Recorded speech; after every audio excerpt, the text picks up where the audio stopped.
Now, to continue that conversation, do you go Berserk or Berserk, Mr. English? Berserk. Berserk. Okay. What's Berserk? Welcome everybody to Rivalz Race Chat. I'm going to shut the racing off because I'm definitely going to be distracted by it. Adam won't because he's just that kind of jerk. So he'll have to pay attention to us and have to pay attention. And I didn't always know that it bothered you so much when I look away, because that's homework right there. I'm watching right now. I'm doing my homework. But you don't like it. Like you're turning red as I do, even as I demonstrate, like for the sake of telling the story. We need to be informed commentators. How can we be informed if I'm not looking at the information? See, you bring up a half-assed argument because it is current. It's happening right there. Oh, my goodness. Imagine if we were on the air when something crazy happened. We could break this story. But you just watch them go in circles. You never bring anything back that's good. You say, oh, did you see that? No, you guys aren't watching because you're watching us. Oh, what are we going to fight about? Let's talk about what we've got coming up, and then we can talk about what we were going to argue about. Can we argue about you showing up in my dreams? Stay out of my dreams. Yeah, that's creepy. That's just weird. You're telling me. See, I think we dream about the things we're afraid of. So I ain't afraid of you. I know you're. No, but I don't think you want to upset me either. Respectfully. Maybe not to the level that you have nightmares about it. Lane Zardo is going to join us and talk about the state of affairs in pavement racing and how his 2025 season has been going. Daryl Turford's going to jump in, and I invited Daryl to come by because Daryl's the guy who's probably the most immersed with the national scene that we are associated with around here. He traveled the ACS 360 deal. He knows a lot of the big players, and he also has his own website called The Drivers Project. And they were breaking some stories today. Not breaking stories, but commenting on a few things. Obviously, Donnie Schatz and Tony Stewart parting ways is a big story. We'll get his thoughts on how that all went down. I got a couple other things. I believe him and Peter were also, his father, who runs the SOS, were at the Knoxville Nationals, so we'll get their take on that and what it means for sprint car racing to have a youngster, up-and-coming star like Ryan Timms win the Knoxville Nationals from the pole on Saturday night. We'll talk about Oshweekend's Insta Insulation promo on Friday and what a hell of a crowd that was. We'll talk a bit about how that all came together. The discussion topic off the top is going to be, of course, subscribe to G-Force TV if you haven't already. But what do you do for your teams? Adam, you and I talk, of course, throughout the course of the day. We start talking about things, and this brought up a topic for me. What are tracks doing and tours doing to entice teams to support their thing or come to play in their organization, backyard, track? What do you want? And I did a bit of homework because, of course, I'm going to throw a stone when I live in an iron house because I think we've got a great product going on this weekend, and I'll explain some of the things that we're doing that I feel to entice people to keep our car counts up and why things are so healthy at Ush Weekend, and we can talk about what other people are doing, if that's fair. I think it's fair. The funny thing to me about Ush Weekend, Clinton, is, and I think everything is fantastic, like as good as it can be, you still have more people complaining about racing at Ush Weekend than any other track there is, just because there's that many more racers at Ush Weekend. You know what I mean? If you go by a percentage, it's the same percentage that would be at any other racetrack because you get the same people at every racetrack that just need something to complain about. But in a game of numbers, there's bigger numbers, so that means there's more complainers. But the nice thing is... I don't look at it that way. I don't really feel Ush Weekend has a lot of complainers, and you can finish your thought there, but I do want to rebuttal it. There's a few. And it's disappointing to me. Hey, the payouts need to be bigger. Well, no, they really don't. Go home. Track surface, little things. Aren't necessarily little. I mean, they're big to somebody. But in the grand scheme of things, it's pretty damn good. And I think people realize it's pretty damn good. They just have to complain about it. It is human nature. It's not an indication of what the track is doing or the track prep is doing. I think I learned that when I went to when I went to Cuba for the first time, and you read all these TripAdvisor things, and you realize half the people loved it and half the people hate it. And when you went for it by myself, I realized, well, if you're a half glass full person, you're going to think it's gorgeous and beautiful and amazing. If you're a glass half empty person, you're going to find shit to bitch about and just be miserable anyways, no matter what. But I think from the Oshweekend perspective, I really feel most of our teams are pulling on the rope. They understand, they're buying into the culture that we've been trying to sell to them for 10 years, which is if we all work together, you don't have to work together on the racetrack or in the pits, but if we all work on the outward image of what we're trying to build here at the track, I think we've all seen those benefits. I mean, nobody wants to go out and embarrass the brand. Is that a fair thing to say at Oshweekend? The drivers, they're going to bitch to me, and if I have an inside complaint, it's they don't bitch to me enough, because I hear the rumors coming back, and that's how we end up tackling some things. I wish they would just get balls up and call me and say, hey, man, we don't like this, because we could skip a lot of the bullshit. But anyways, back to it, like I'm saying, I really feel like everybody's pulling on the Oshweekend rope together to build the good things we've built, and nobody's out to try and just Facebook slam us or throw us under the bus, if that's a fair statement. I think it's fair. I did see a comment a couple of weeks ago that I thought was offside, because like it was just a direct attack on somebody or opinion on somebody with them tagged in the post. Like, come on. I get it. I get that. You're not going to cure everybody's culture either, right? Some people are just going to be who they are until the end of time. Lane says he needs a link. I've just sent you his email address. All right. I sent it maybe to an older one. Just want to follow up. Nick Sheridan's also going to join us to talk about his run on Friday. And Burger Barn Videos of the Week, a few pictures got dropped in, and we're going to talk about how do we dumb it down. And I want to get that in 1 second. Let me just find the link I sent. Where did you send it to me? Facebook Tell them Messenger. It's junk. I'm sure I sent it there already. How much do we dumb the show down, Adam? Okay, so lots of times Dad will come in and he'll ask me, for example, it got together with we were talking about Stuart Friesen and Larson. Well, all us insiders know it was Chris Larson we're talking about. Outsiders may think, what, Kyle Larson and Stuart Friesen are partners? No, see, he had the link all along, buddy. You had the link all along, Lane. Don't make me look bad, because I didn't even resend it, and he magically appeared, and I just checked, and it was there. All right, bring him on. He can join us. Lane, welcome to the show while we continue to fight. How much do we dumb it down? So this is an inclusive inside thing, and this is something we can talk about from the racing perspective, too. We had a ton of new fans at Oshweekend on Friday. We'll explain that, why we got there in a little bit. But for new people trying to come in, how much do we dumb it down to the point that we don't scare off the regulars? And we'll talk about that after we get to Lane. But the other point to this is, go ahead. New people don't understand what heats are. I mean, it's exactly. You have to break it so far down. And I don't think there's a problem with it, because the people that have been around are going to be happy that there's so many fans out. Yeah, we'll talk about that in a minute, but we get back to Lane. Yep. The one thing that I just want to talk about with this program, if you're watching us, you're fairly inside the ring already. You know who these players are, and we don't really make a big effort to dumb this thing down. You either figure it out or you Google it. Lane, how's it going, buddy? Thanks for joining us. Pretty good. I will say, when I did that, when I announced one race at Flamborough, there was a fine line of having to over-explain things versus making things funny and inside jokes between the racetrack community. It's a very fine line between dumbing it down and making it right.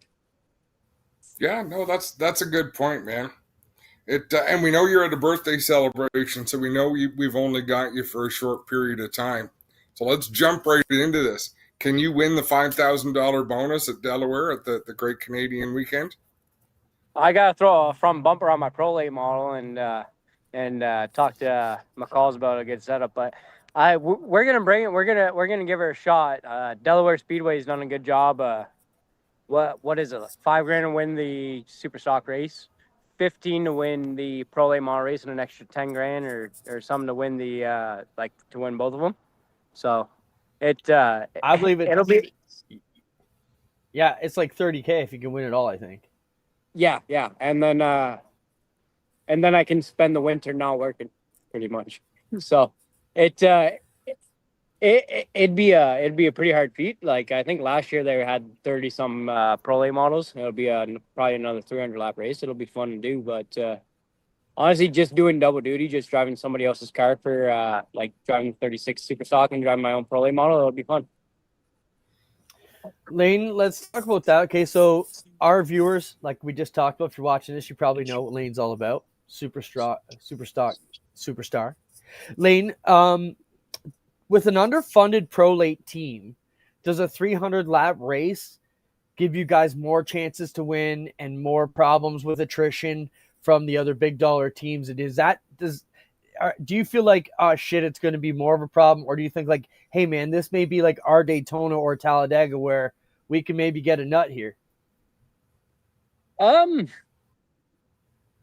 Yes and no, I guess. I've been thinking about bringing my Pro Late model to Flamborough Speedway a few different times, just because I know I could kind of hop in on their tire program and maybe be a deficit on that, and kind of steal a win there, steal a win at Sunset with their home track series. But with the long race program, it's really anybody's guess. And I think I just kind of recently learned how to drive a Pro Late model in a longer race and just kind of take my time a little bit more. So I don't know, man. I really don't have an answer to your question. All I can say is show up to the race, watch it, and it'll be an interesting race. I guarantee you, whoever you bet your money on winning the race will not win it. It'll be for 300 laps. It's anybody's game. No, that's a good way to put it. How's your season going, Lane? Season going pretty good. In the 36 program, we're leading the points at Flamborough Speedway with Justin Carlson's and Mike Schmidt's Steel City Rumble Series. So we're having a good run there. We're pretty high up in the points. I'm not sure we're leading or whatnot in the Dayco Superstock Series with the APC Series.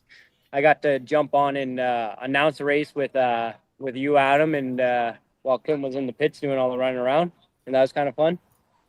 With my own hot rod and pro late model, it's we're struggling a little bit with sponsorship right now. We gotta get a little bit better in our shop, but overall, it's been a fun race season. Lane, what race are you looking forward to coming up? We're going to the beach. How do you feel about Sauble in a couple weeks?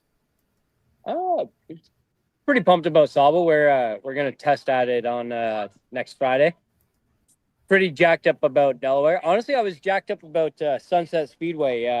I had a pretty cool song picked out for our walk-in song. I was gonna do "Pretty Fly" for a white guy. They were gonna do like they were gonna make us feel like WWE superstars and give us a little theme song. So that would have been cool, but obviously the rain kind of got in the way. But I'm really excited to do the double duty at Delaware, and we got Frost Fest at Flamborough. That should be a pretty cool kind of feat as well. I think Justin Carlson's got some cool kind of geared up for Frost Fest for the super stocks, and I don't know. I'm pretty pumped up for the playoff season. I've always been excited for that for the after the summer heat when it cools down a little bit. It's always been very excited for the playoff season. Right on, man. Lane, we're not going to keep you. I know you got guys there celebrating. Where are you at? What bar are you at? Yeah, I don't know if you guys can tell. I've honestly had probably a few too many whiskeys. My girlfriend made me order some fish and chips before I got on the phone with you guys, just so I'm not slurring and stuttering. But we're at the Bush Home in Erin, Ontario. They normally have live music. It's my best friend Chad Corcoran's birthday. We got Brandon McFerrin up there, Chad Corcoran, a few different racers up there. So as soon as I get off the interview with you guys, I'm gonna go probably take a few more shots and send it. Lane, I got one last question for you. I want to ask one more question. What's up, buddy? Sunset. Yeah. What are you hearing? What do you know? You had a lot of success there. The feelings, you know. Give us a couple words on what you know, what you hear, what you think. All right. So because I've been at a bar, I feel like I'm obligated to say this. But what I know about Sunset is racing at it is like dating a stripper, where you're having fun for 5 minutes and then you're pissed off because your setup just goes to shit and the track just changes like that. With the ownership, I know exactly what is posted, which was the Todishes, which have done an amazing job for the last 10 years, are retiring. Saying that, there's no word about who is going to take it over, if it's going to be taken over, if it's going to be mowed down.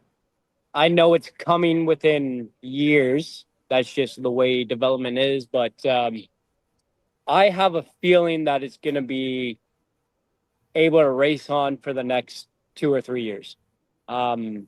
That's just my gut feeling. I personally don't know a thing about it. I know my trailer's up there, and I camp up there quite a bit. But what I know is take your car to Sunset Speedway for the next few weeks. Come enjoy Velocity. Come enjoy the Velocity event. Let's go all out. They're probably gonna have a band there, and let's make sure this season is one to remember just in case. Great call, Lee. Well said, man. Have All a right, great cheers, night, boys. buddy. Thank you. Thank you guys for having me on. See you, man. Cheers. Yeah, cheers, Lane. I know we Short try to track keep candidates. guests on for longer than that, but you can imagine if you were out at the bar with your buddies and one of them has to disappear to do something like that. I mean, the pressure's on. I know, but people like when we fight. Think about what they would say if we could get Lane drunk to say some really good shit. It could be really good. But no, appreciate him I'm coming drunk. on. Don't want to get him in any trouble. But I think he said it right. And, you know, we are as far from the Sunset situation, as in depth as we are in the Ontario scene.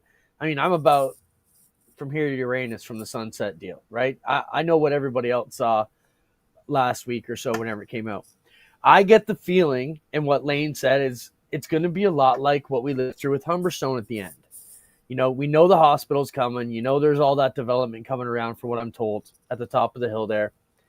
And, you know, retire, kind of like when Linda Costco stepped aside.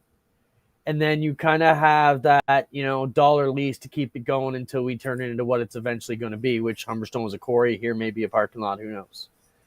But housing, you never know.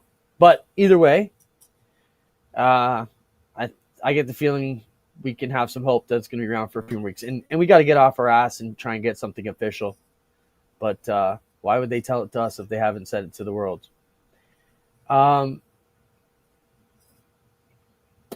Yeah. Garrett says, as someone with a vested interest in development and building in Ontario, now is not the time to market in the market to demo and build houses. You may be right, Garrett. You know, obviously we never want to lose another speedway. I almost can't call it a funeral here. You better kick it up. Where's Nikki Sheridan to turn on the fuse and light things up for us? No, let's talk about a couple things, Adam. Back to dumbing it down. Okay, let's talk about Oshweekin's Insta promo. So we worked with our partners. You've heard us say Mike Morris a lot. And damn, we talked about getting Mike on this show. Next week, Mike, you got to come on the show and talk about some of the marketing that we're working on and some of the tips that maybe guys are messing up with their marketing and sponsorship endeavors. Like, we're working on 2026 right now, Oshweekin, right? Trying to sell deals, put our packages together.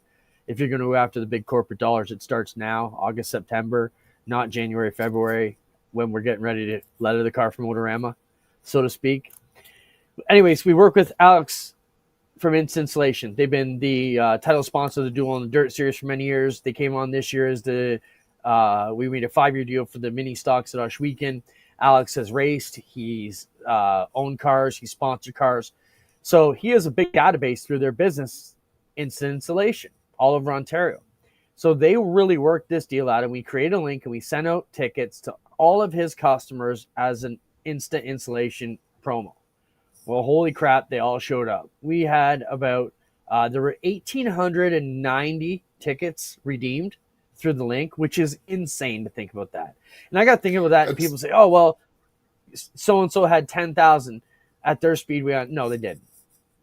Nobody in Ontario's had 10,000 people since the Canada shootout at Jukasa. Okay. Most tracks last weekend didn't have 1,900 fans in them. Yeah. So a great crowd for us at Oshwegan would be 1,900. You heard me say it today on the phone.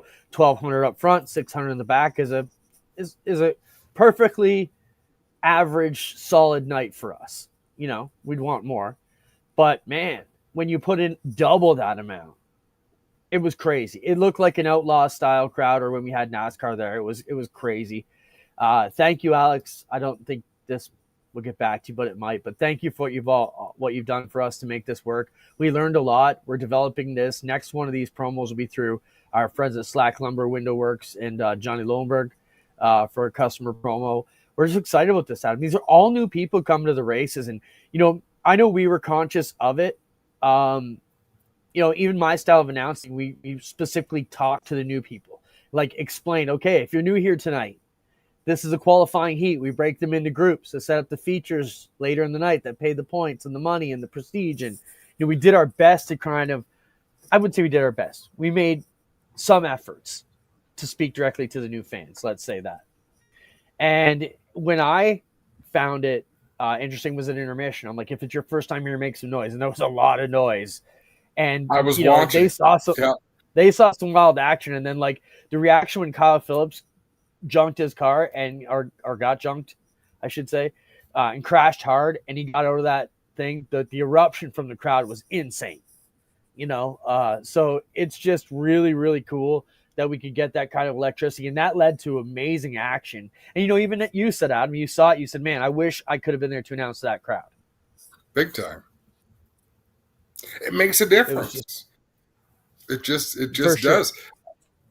Flamborough Speedway on a different scale, like their pits being so damn full for that Tuesday, for last week's show, it was just cool. Like it just adds to the experience.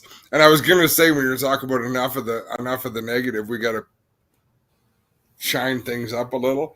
We should just play Nick Erskine's interview from Victory Night. That's all. Yeah, what is it with these young racers at the Big O named Nick that just light it up when they win? To see Nick Erskine get his win in the mini stocks was super cool. His dad, a legend there, a Wall of Famer with us, won a lot of mini stock races in his day. So it was great to see that come together. And all these cousins that are together, they're racing. It's kind of cool to see them all supporting each other. Lance, Nick, and all these guys working it out. One thing about Nick Erskine, his pit crew does not look like a short track racing pit crew. What do you mean? You know what I'm physically, like to physically look at them, they look like a table that'd be out at the bar on a Friday night of young people. Like racing crews have a specific look to them. Crusty people. Right? There's a grumpy person on every pit crew in the pit. I'm not naming names, but if you look around, his crew is young and energetic and diverse, and it's a cool look. I had a chance to say hi to Ron Sheridan as they were pushing Nick out of Victory Lane, and I just tapped him on the shoulder. I said, Ron, life would be so much better if your boys weren't shitty race car drivers, eh? And I just walked away, and he was laughing because obviously Nick and Jake have been crushing it this season, having a great year. So good on them.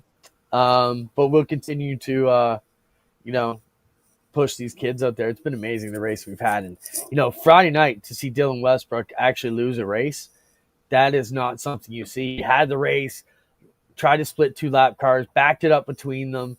And, it's probably one of the rarest times in his career you'll actually hear me say that Westbrook actually made a mistake. Because we never see it. And he makes some insane moves. How about in the crate sprint car feature, where the 3 podium finishers were former 360 racers? But more importantly, nobody complains about it. They just fit in. I mean, they all had a good night, good for them. But nobody's pointing fingers like they don't belong here. That's not fair. No, you know what? I think we're realizing with Gledhill coming back, because Gledhill was on fire at the end of history till his motor went away. Like, he was cooking really good. Mikey had some great runs in the 360s before his stuff ended. see those guys come back and I don't want to say struggle, but it is not a cakewalk for them against our crate regulars. And that crate class is tough, man. Super tough. They come back, and at the very best, they're as good as they were in a 360. But nobody comes back and just dominates the way you might see if a modified racer jumped into a sportsman car at a lot of events. For sure. Spencer, I just sent you the picture of Johnny Longsleigh there. See if you can get it on the dump account. Yeah, just gonna see if Daryl Turford might jump on and see us here. Nikki Sheridan. There's Johnny Longsleigh. Robbie got to be Santa Claus for us at our Christmas in August promotion. Did a good job. But he owes me $30 for the weight loss because he's down 20 pounds after Friday in the suit all day. So no subs for you Friday, Robbie, because I buy them lunch every week. And not this week, though. What do you want to talk about, Adam? I want to talk about those screenshots I sent you, Clinton, and we can go anywhere from it. Someone made a post about racing in Iowa and how amazing it is that in 3 tracks within 2 hours of each other last Saturday had car counts of like 175, 140, and what was the other? That's what I'm trying to bring up on my phone, but we've both sent so much today, but we'll get there. And I want to talk about Full Throttle Motors. Spencer, you're the best. 135 cars at Independence, 143 at Makakita, 173 at Boone. What's amazing about that, phenomenal shows, but they're all affordable shows, Clinton. $15 to get in the front gate at 2 of those tracks, $20 in the front gate at, it's not Boone, it's one of them. Double that to get in the pits. But they still have and it ties into the conversations we've been having about too many divisions with not enough cars. They'll run 6 divisions a night. 5 of them will be full. 5 divisions of 30 cars, 25 cars, and then 1 division of 10 cars. Why are you running a division of 10 cars if you've got 5 other divisions with 30 cars? That's a good question. I mean, I can explain why we do it at Oshwegan. I mean, look at on the nights we have 5 cars. We got it coming out tonight. This weekend, we got the Mod Lights. They'll probably bring 14, 15 cars. So, for me, I think we try and give everybody a piece of Oshwegan that we can, because I feel if we include them, they care about it. They help us share our big events. If we put the walls up and don't include them, we kind of get ignored a little bit. And I don't think not necessarily that's a reason to do it, but that's, I don't know. And then you get into deals like Klager was the Mod Light guy.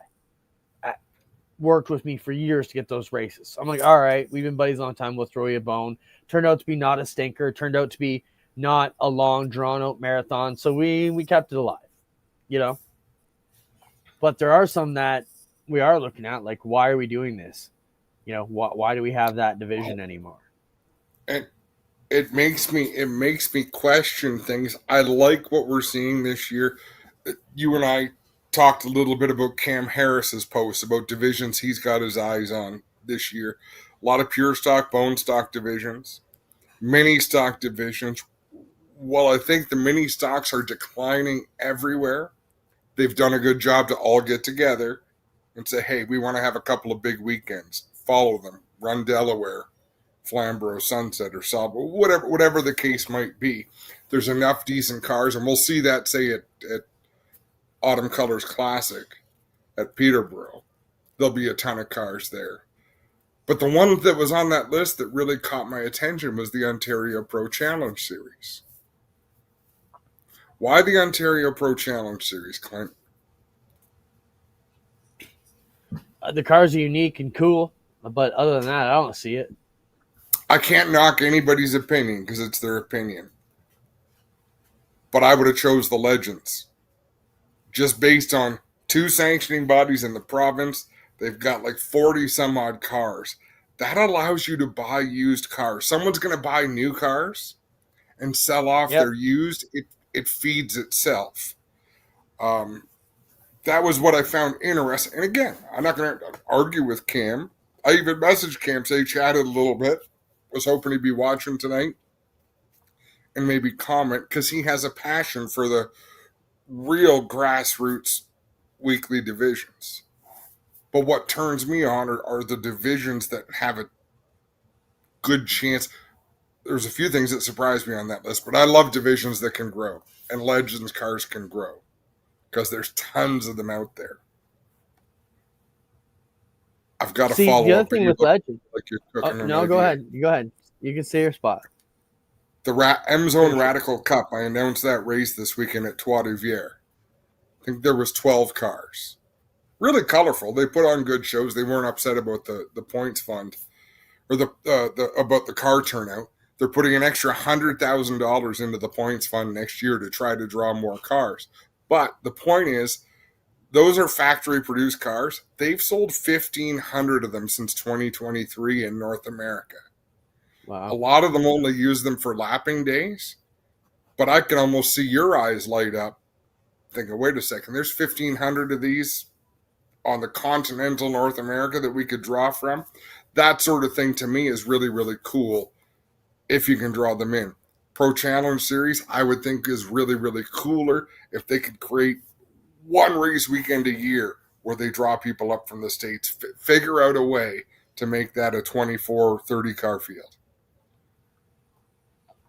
Yeah, back to what you said about the marketplace, about being able to buy and sell stuff. I mean, when we did the crates, we got pressure from a few different sides to use the smaller tire and a smaller like 305 half wing. And I was like, man, so we fought very hard to make sure that these sprint cars, you can sell a 360 to a crate guy. A crate guy can pull his motor and go 360 racing very easily with the same wing, the same tire, the same everything. And remember, Dirt finally got on that same thing because the sportsman cars used to have different rims and tires than the modifieds, which was the most ridiculous thing ever. You had to have steel wheels for the sportsman. And at the end, they opened it up and it's a way better marketplace because, a bargain budget guy can now buy the wheel that Matt Williamson just bounced off the wall at Ransomville and straightened out at home and get it going. And let's do some inside baseball. You say, well, why does somebody want to buy something used from somewhere else? If they're getting rid of it, it must be no good. Not true. These professional teams, they rotate their stock. So they'll get rid of all their wheels after whatever, 20 races, just because that's, in their experience, they don't want any failures. So someone can benefit. Those rims might last 100 races. So buy them used at a discount. So there's still, nobody's buying broken parts. True. Daryl Turford just messaged, said, let me know when you want to come on. He's a good guy to talk about that rotation through the parts because, working for a team like Hills, he's the guy responsible for selling off that inventory, getting the fresh stuff in to work it out. So, Gary, why would they run a different motor package? Like, that's the sort of thing that cheeses me off.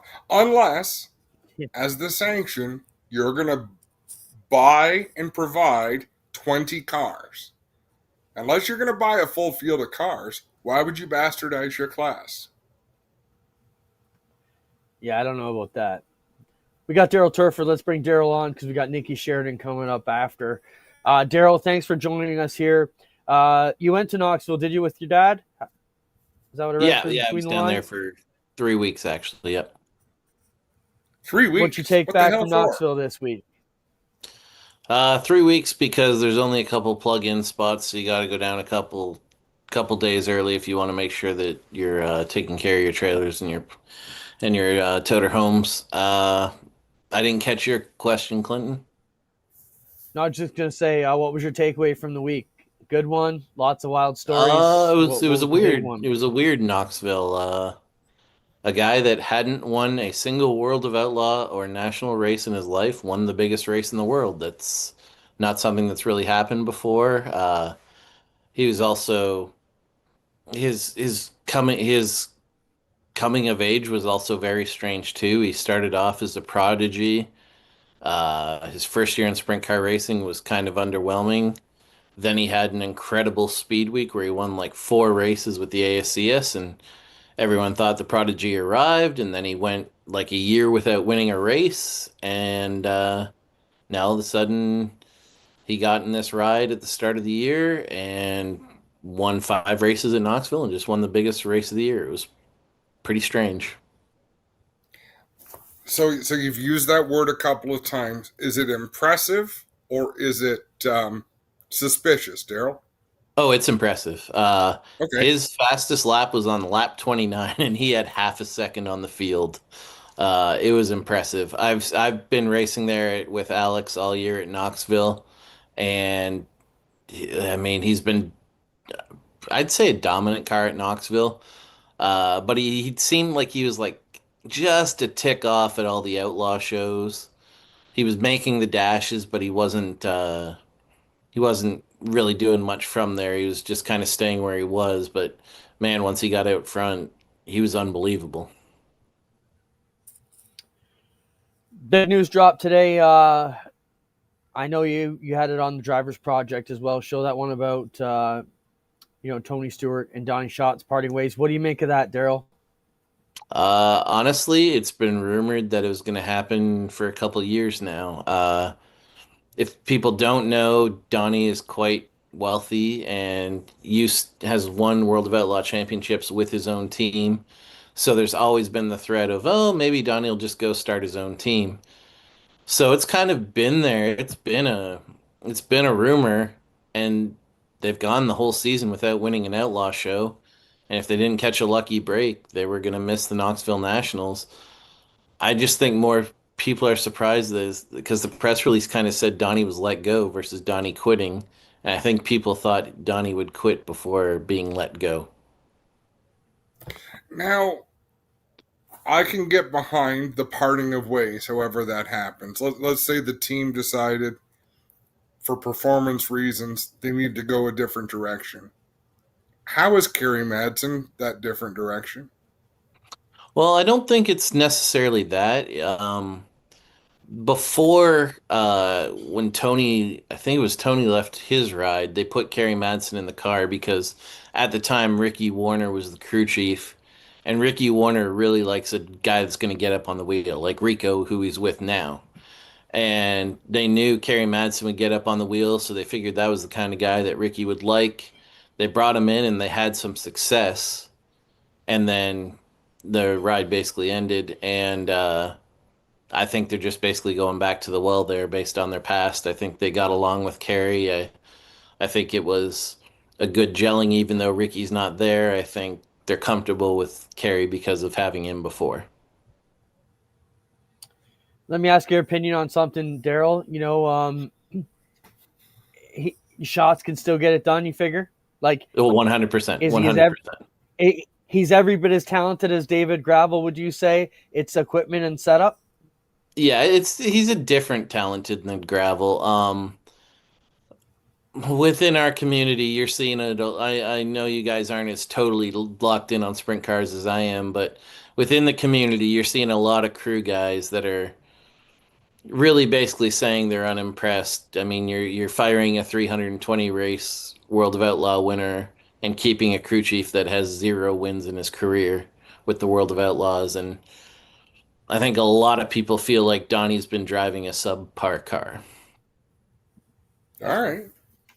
No, that's great information because you're absolutely right. I am nowhere near as plugged in as you are to that scene. Not many people are. I got to follow up, Daryl. So where do you think Shots goes? Does he jump out of his own? Is someone going to pick him up? Obviously, this is pure speculation. Obviously, you're just bullshitting. Yeah, it's total speculation. I expect Shots to take some time. Uh, like as I said, his family's they're plenty wealthy. They have a very, very successful business. I expect him to take his time. And there's been rides that he was basically associated with a couple years ago, and that ride is still actually available. It's not a current uh, team that's actually competing right now. So There's either that or I see Schatz doing his own team. And to be quite honest, I think doing his own team is probably the most likely thing, but that will take some time to build. Right on. Can we talk about some of the injuries that took place over the last week, Daryl? Yeah, How feel free. how does that run through the pit area when things like that happen? I mean, these are the best of the best, but it can happen Uh, to anybody. it's been a growing thing for the last decade. Everyone talking about how disrespectful sprint car racing is becoming. It's been said in midgets for a while now, but now it's kind of come over to sprint car racing. And there's been a general feeling like dirty racing would lead to a lot more injuries. And to be honest, it hasn't happened. A lot of the injuries have been guys hitting another stopped car, a car that's already crashed. And I, I think that's caused a lack of concern just because I think people aren't really, I think people are thinking of this as just like bad luck right now. Like we're just going through a series of bad luck. Uh, I think every single Eldora injury was a car hitting another car. Uh, Knoxville Brian Brown's injury was two cars making contact racing for a position. No one's really seen what Justin Whittle's crash was that got him hurt. And then the Brady Bacon, Caleb Henry crash, that was competition. But that was kind of more like a funny landing. Like he basically did a sudden stop into a pole. That wasn't your standard crash. So right now, people aren't really viewing it as, oh, we have to change something. We're kind of viewing it as, wow, we're going through a really bad run of bad luck. Daryl, before we let you go, let's switch this up. Our Osh Weekend Cruise went to Eldora and had a hell of a run with the GLSS a couple weeks back. You know, Adam and I talked about it on this show and last week at the track. If we'd have said that 5 or 10 years ago, it would almost be laughable to make that statement. What has gone on with this Ontario contingent of sprint car drivers that the game has upped so much for the Osh Weekend crew and the SOS guys and the guys that compete in this area? I could write a book about this. Like you guys talk about that. Clinton, I think about like 1996 and 97 looking at the SOS versus, and then eventually Yeah. Oshweek when it went weekly racing. Like you never would have pictured any of this happening. I honestly think a couple things happened. I think COVID happened and Poirier came here and you started up the Knights of Thunder series. And I think I think Jordan Poirier smacking everyone made everyone realize that there was a bunch to gain, that our guys didn't have things figured out. And I think it made people really go to work on getting smarter about their cars because Jordan was just like, Jordan's a great driver, but he was smoking them on car as well, like just hammering people. And then I think that made people really start to get more educated because I can tell you in 2015 when I would answer when I would answer with the questions I would get that were technical questions from the race teams versus the questions and understanding I get now are vastly improved. People have made a big jump in understanding their cars, and I think Poirier did a lot of that. And then because I remember coming home with Dylan and Dylan and I being like, holy shit, these guys got way better. And everyone thought Dylan was kind of having an off year, and it was honestly, we weren't. We were winning everywhere else in the country, but we weren't winning at Oshweekend. And then the other thing is, I think Dylan came back, and I think Dylan's raised the level of everybody. Now there's a Jordan Poirier here every week. Hell, now we get Jordan Poirier and Dylan some weeks. And I think it's brought the level of competition way, way up. And I think it was up higher. I think it was up before people realized this. I think our guys have been at a very high level for about 4 years now. And I We think had now no you're way of just seeing knowing. it as our guys spread out. What was Yes, we that? had no way of knowing until outsiders came in and our guys went out. Like, oh shit, they're where they need to be. Yeah. But I would, if I Daryl, had we're to, going to let you go, man. yep, No, finish your no thought, problem. though. Finish your thought. No, I was Oh, just going to finish your say, if I thought. had to say that, I'd say just a general digging into what we really need to do to make the cars good after Poirier whooped everybody. Awesome. Right, No, Daryl. We appreciate appreciate your your insight, insight. man. Yep, no problem. Dude, Clint just said the same thing I did. Talk to you Thanks, later, Daryl. fellas. Have a good night. See you, bud. Daryl, I hope Daryl and his dad are as proud of this as we are. Like, man, I was walking around in a cloud that day because without Daryl and his dad starting the SOS, his dad back in the day, we wouldn't even have weekly sprint cars. We wouldn't be doing, and we probably wouldn't be talking to a guy like Nicky Sheridan. Nick, welcome to the show. Nick, what a run on Friday. You just heard everything Daryl said. Do you agree with those statements about our racers around here? Yeah, thanks for having me on the show, guys. But yeah, I agree with a lot of what he said. I feel like racing against people like Dylan Westbrook, like Bowman, a lot of good cars we have around here, and it nobody likes to lose, so we all work harder to try and beat them. I mean, if you're winning every week by a decent amount, you can't help but not work as hard to make your stuff better because you get comfortable, right? So when you're racing against guys like that, and you want to win, you're doing what you can to be better, and there's a lot of funding on a lot of sprint car teams in our area right now, and a lot of resources, a lot of people who are willing to work really hard, and it just keeps getting harder every week. So Nick, I got to ask you, and it won't be specific, and you don't have to be either. You won Friday night. Did you have a new suspension on the car or traditional setup on the car? New suspension. I don't know what you're talking about. What kind of new suspension? I have no idea what you're talking about. You shouldn't. Don't ask me that. You know you don't want to ask me that. See, I didn't even think to look at that on Friday. So that's the difference, Clint, between you and me. I notice things, and I'll go up and ask the question. And you never said off the record, Nick. So next time, for having a conversation, That's hey, just true. off the record, this is what I'm working on. I'd rather you don't talk about it. We'll be all good. And I honestly, I would not talk about it. But No problem. He just wants us to change the subject. Let's talk about it, Yeah. Nick. We got rolling Friday. Massive crowd. What does that do for you? Does that get you guys jacked up? Do you notice that the other side of the fences are packed? It's awesome to see a bunch of people at Sheridan at a weekly event. It's when there's the big dogs in town, there's gonna be a lot of people around, and it was a great event. It was electric, man. It was awesome. The crowd, like I said, the crowd was great. The people in the pits were all working hard, and we like I said, we had obviously had a great chance winning that, but I didn't think I knew the 47 did better than us, but we were really close. I just had to stay on them, and Orgy kind of made a mistake there, and we weren't too good in the long run with we just kind of overheated our tires a bit, and then after that restart, we were.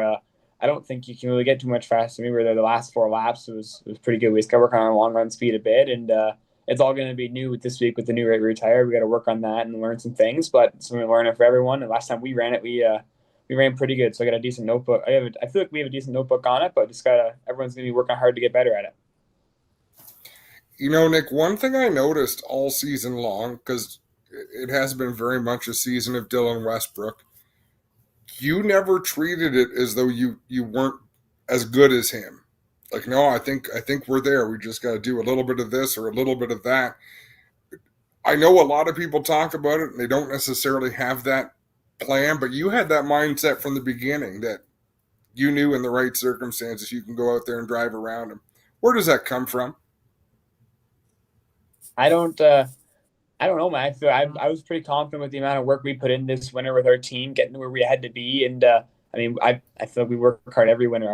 Our program, 45 program, we work really hard, and we try and get as good as we can every year. But I think we worked really hard this winter. We had some new resources coming in, and I personally, I know I've gotten a lot better than I used to be at driving a sprint car, working on a sprint car. I've improved a lot on my game. So it's we're just kind of pieces are coming together this year, it seems like, and hopefully we can keep it rolling. But I've never, like I say, when he wins, we finish second. We're usually pretty close to him. We're missing a little bit, but we're just gaining experience every week, and the more you learn, you can hopefully be there. And he's so much better than us, I feel, because he's raced so much more and has so much more experience with the car and track, and he's so good at it, and it's so hard to keep up with him. But we do everything we can, work as hard as we can, and I feel like we're like I say, I've always felt like we've been right there this year, and I think we proved it last Friday.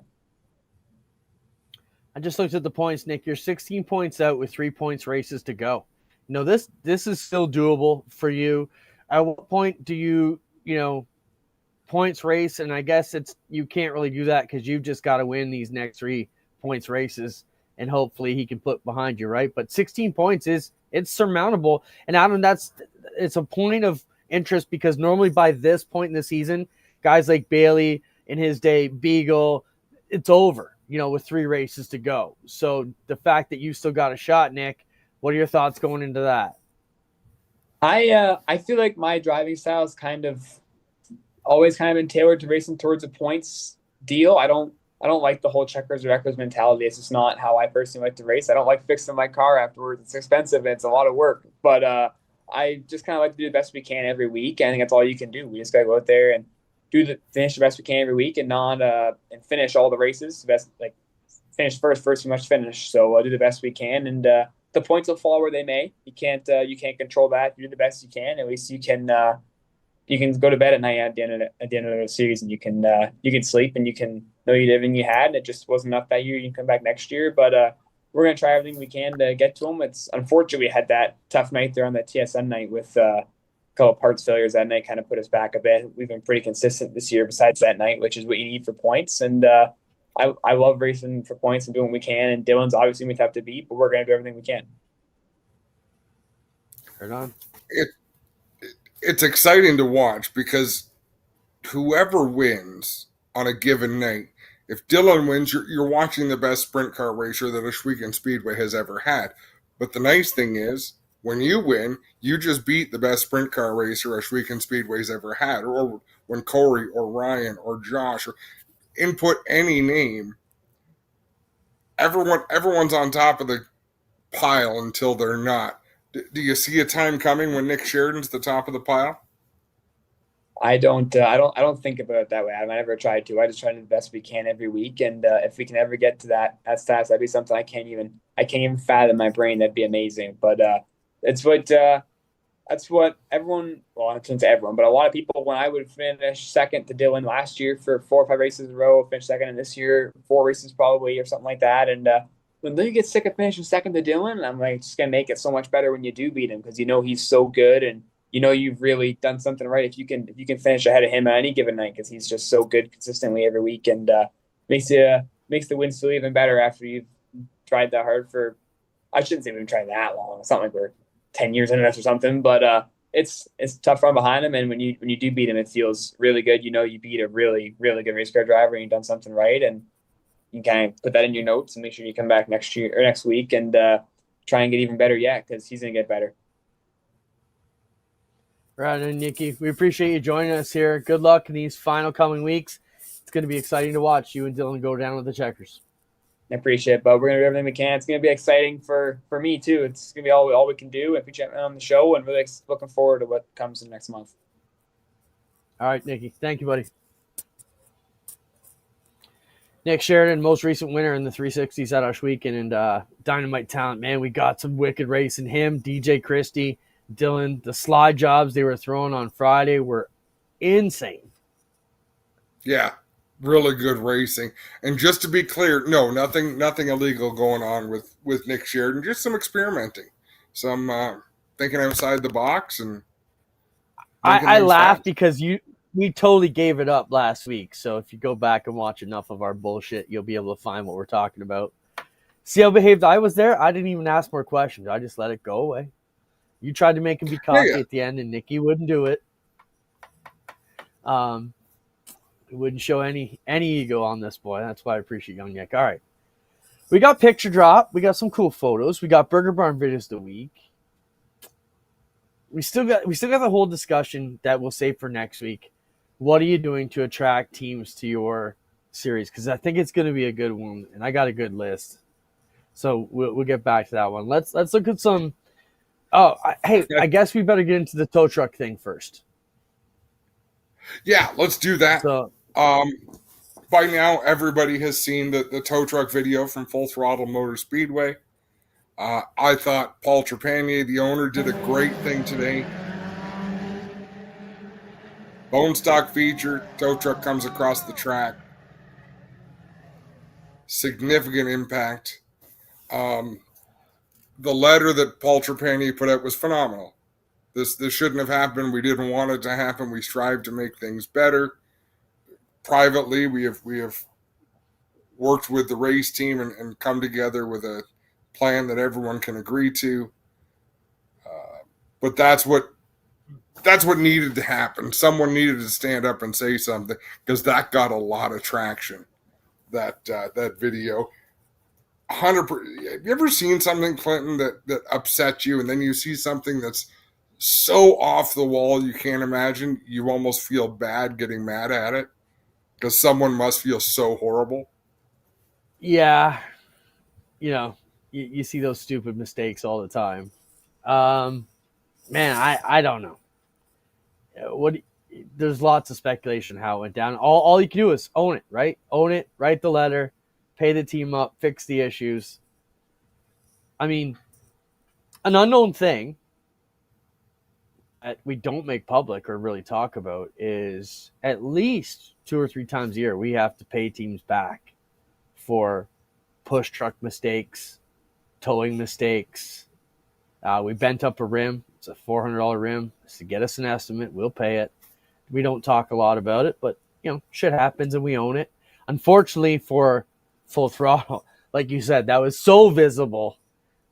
There was no taking care of that behind closed doors. It was just out there.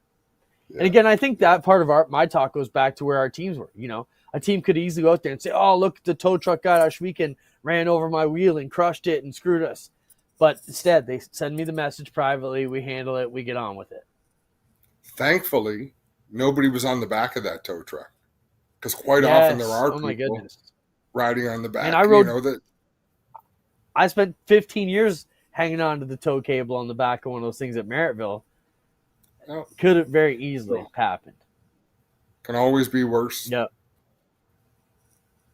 Did I tell you about the time I almost got killed at Merrittville on the back of a tow truck? So a street stock had crashed, and they broke the axle. So it's where, the whole wheel comes out, the whole assembly, and it's got a massive axle on it, like a 3-foot axle, and it's busted off, so it's jagged.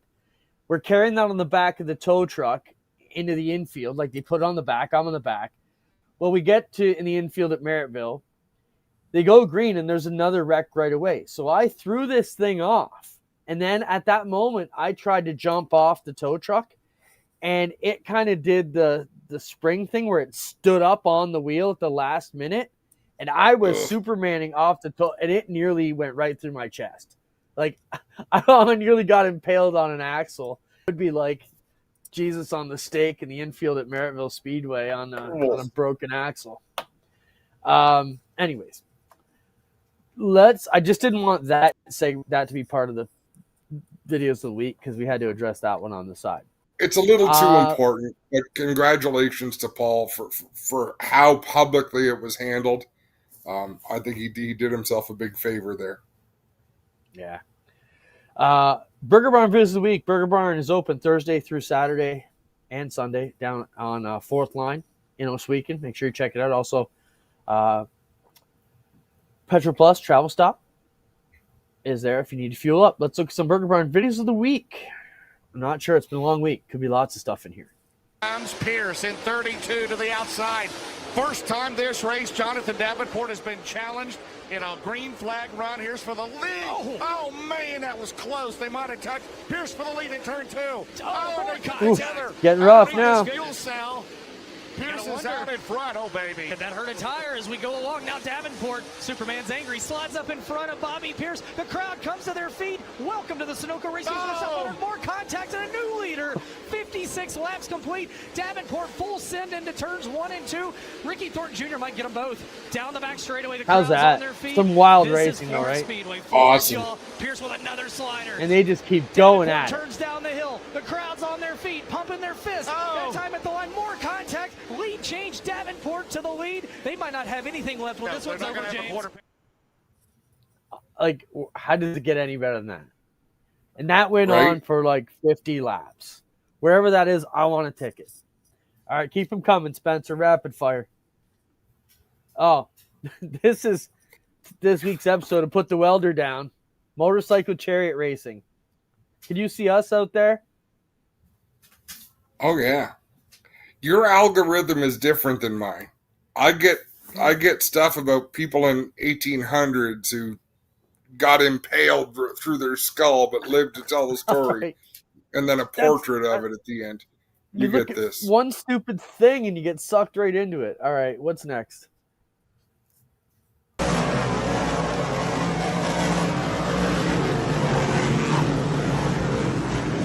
Oh, this was a wreck at Genesee last week. Andrew Smith gets into it, and Dyer's car gets into Philly Bleach, and that's a total zero car there. Tough Wow. break, man. The tracks were pretty rough there. What else? Keep them coming.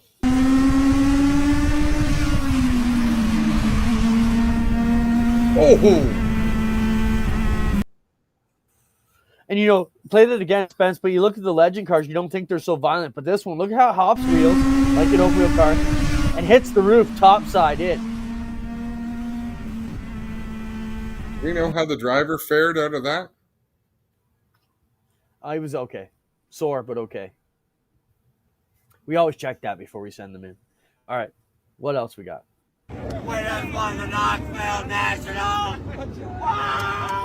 Well, this is Ryan Tim's dad on top of the Brian Clausen roof after his son won all that money on Saturday. That's awesome. And this is he finally made it down to him. Tim's in victory lane. Big hugs from his dad. So his dad, Randy, skipped and hollered all the way down the stairs, across the track, all the way into victory lane. Just love to see a cool celebration. That was a cool father-son moment. Yeah. Send it, Spence. Oh, look how long this car's on fire. This is a Granby, Adam. He just keeps going.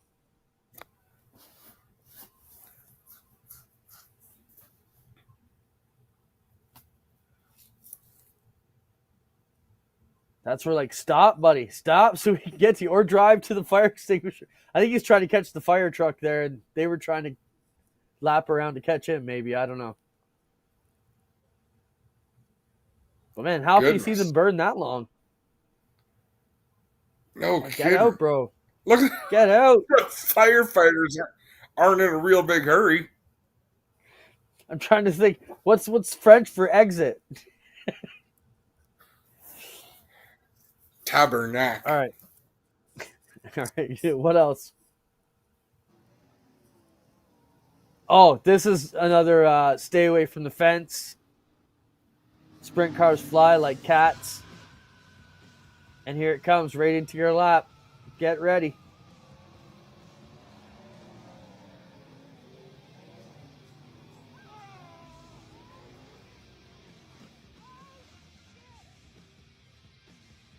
Whew. Wow. That's a wild one. All right. What up now?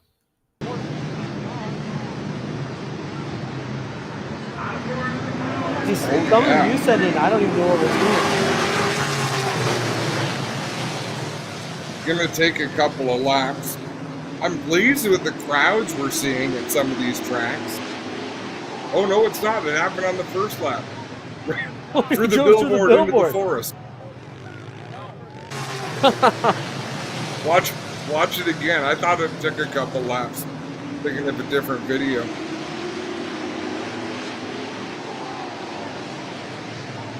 And you hear the crowd. Oof. It's almost like something out of a movie. Like they planned that. Okay. What else? Oh, look at this flagger.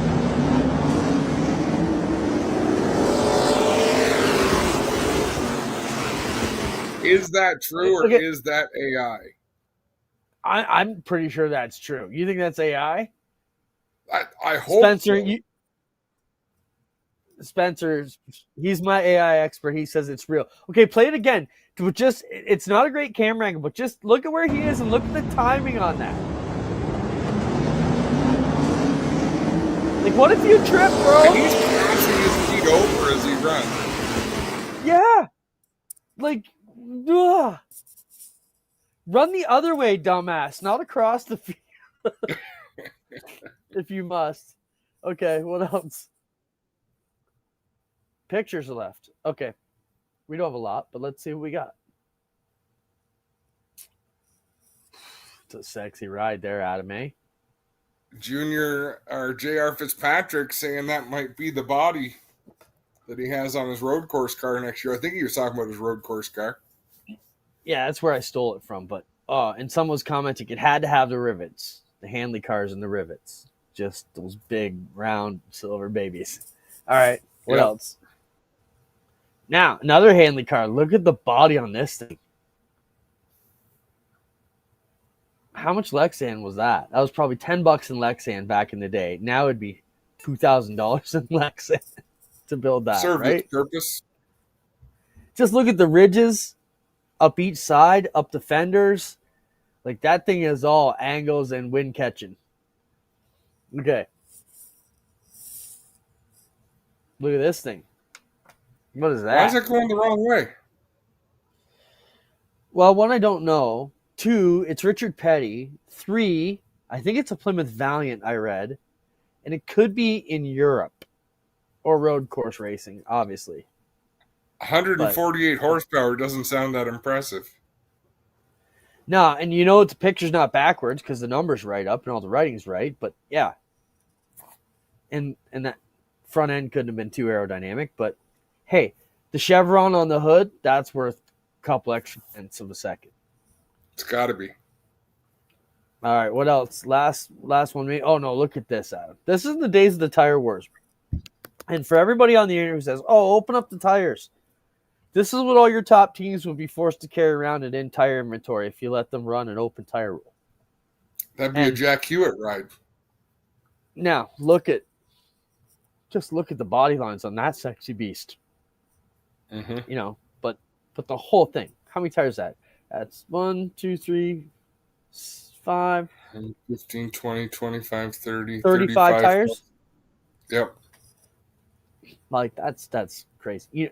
What's 35? If we had to buy those in right rear tires today, 35 times, let's say 17,000. 20,000, 21,000. Yeah. We have our... All right, let's go in. We got 1 or 2 more here.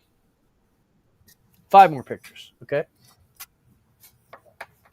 Alex Schutz from Inst Insulation. Great picture, Alex. He helped us pack the house on Friday. Thank you, Alex. Appreciate everything you do for us. That was a great shot we got. How about this, Adam? You know where this is? No. Yeah, you do, but it looks... Oh, is it Moseport? Yeah, that's Moss 5A and 5B at Moseport back in the day.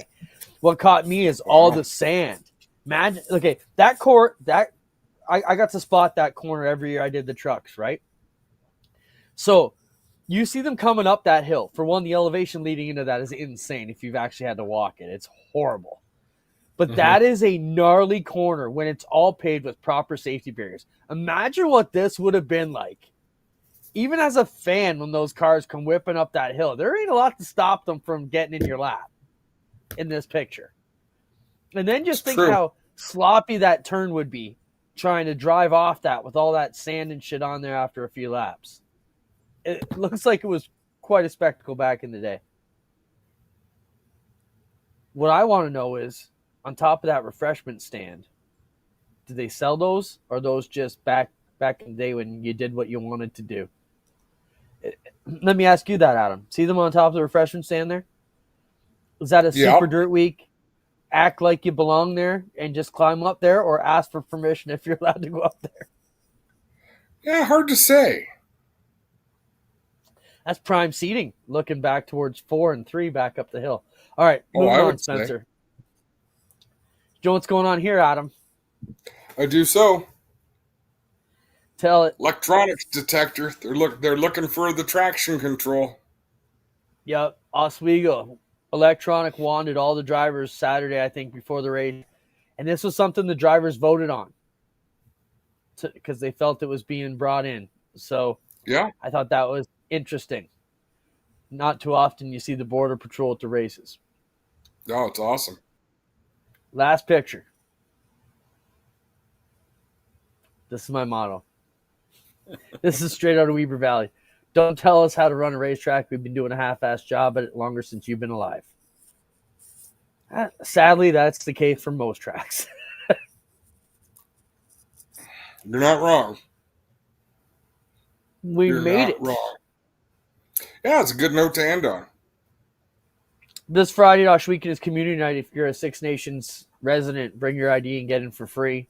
Saturday, the flat track bikes kick off. Practice at 4 o'clock, 7 o'clock, the racing. If you want to see some huge balls, come out and see the flat track bikes with no cages slide job each other as fast as the sprint cars do. It is an insane thing that is scary as shit to watch, but also electrifying and exciting. So make sure you check it out.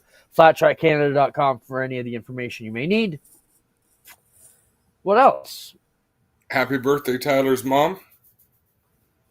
Yes. Yeah, that's Thanks all I for got. finding out. I'm We're looking off forward to being back Saturday. next week on Friday. Yeah, we got Thursday with the crew. Oh, we didn't talk about that at all. Big shout out to McLean and Jax.